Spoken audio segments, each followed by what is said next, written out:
दत्त और सिद्ध का संवाद। एक राजा कपिल मुनि का दर्शन सत्संग किया करता था। एक बार कपिल के आश्रम पर राजा के पहुंचने के उपरांत विचरते हुए दत्त, स्कंद, लोमश तथा कुछ सिद्ध भी पहुंचे। वहां इन संतजनों के बीच ज्ञान गोष्ठी होने लगी।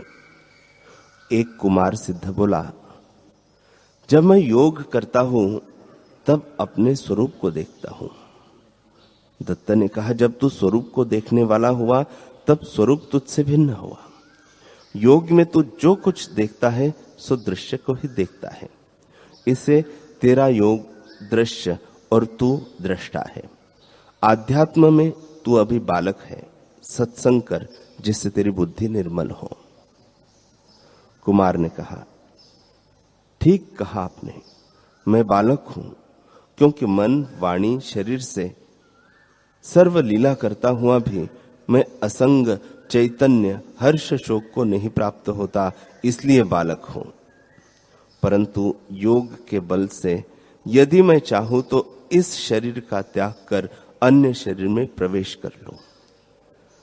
किसी को शाप या वरदान दे सकता हूं, आयु को न्यून अधिक कर सकता हूं। इस प्रकार योग में सब सामर्थ्य आता है। ज्ञान से क्या प्राप्ति होती है? दत्त ने कहा, अरे नादान, सभा में यह बात कहते हुए तुझको संकोच नहीं होता? योगी एक शरीर को त्याग कर अन्य शरीर को ग्रहण करता है और अनेक प्रकार के कष्ट पाता है। ज्ञानी इसी शरीर में स्थित हुआ सुख पूर्वक ब्रह्मा से लेकर चींटी पर्यंत को अपना आपा जानकर पूर्णता में प्रतिष्ठित होता है। वह एक काल में ही सर्व का भोक्ता होता है। सर्व जगत पर आज्ञा चलाने वाला चैतन्य स्वरूप होता है।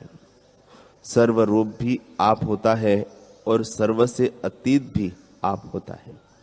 वह सर्व शक्तिमान होता है और सर्व अशक्ति रूप भी आप होता है। सर्व व्यवहार करता हुआ भी स्वयं को अकर्ता जानता है।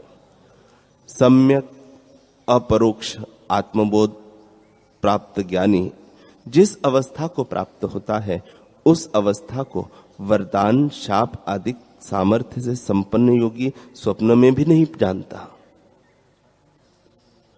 कुमार ने कहा, योग के बल से चाहो तो आकाश में उड़ सकता हूं।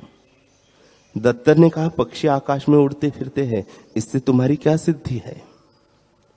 कुमार कहता है, योगी एक एक श्वास में अमृत पान करता है, सोहम जप करता है, सुख पाता है। दत्त ने कहा, हे बालक, अपने सुख स्वरूप आत्मा से भिन्न योग आदि से सुख चाहता है। गुण को भ्रांति होवे तो अपने से पृथक चणक आदि से मधुरता लेने जाए।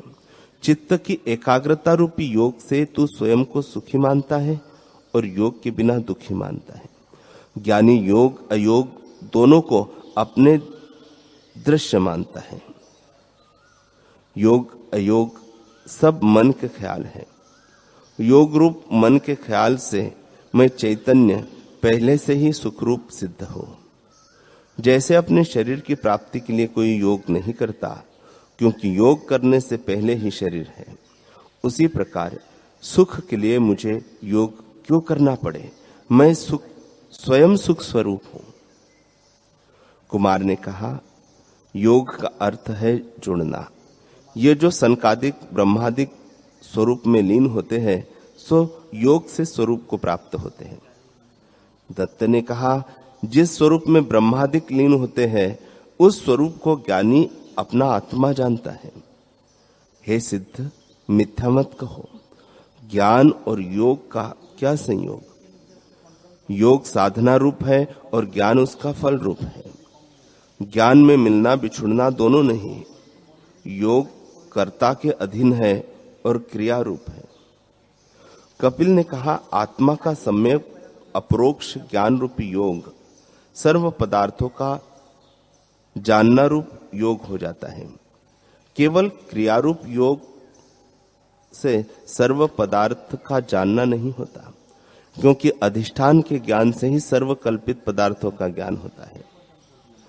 आत्म अधिष्ठान में योग खुद कल्पित है।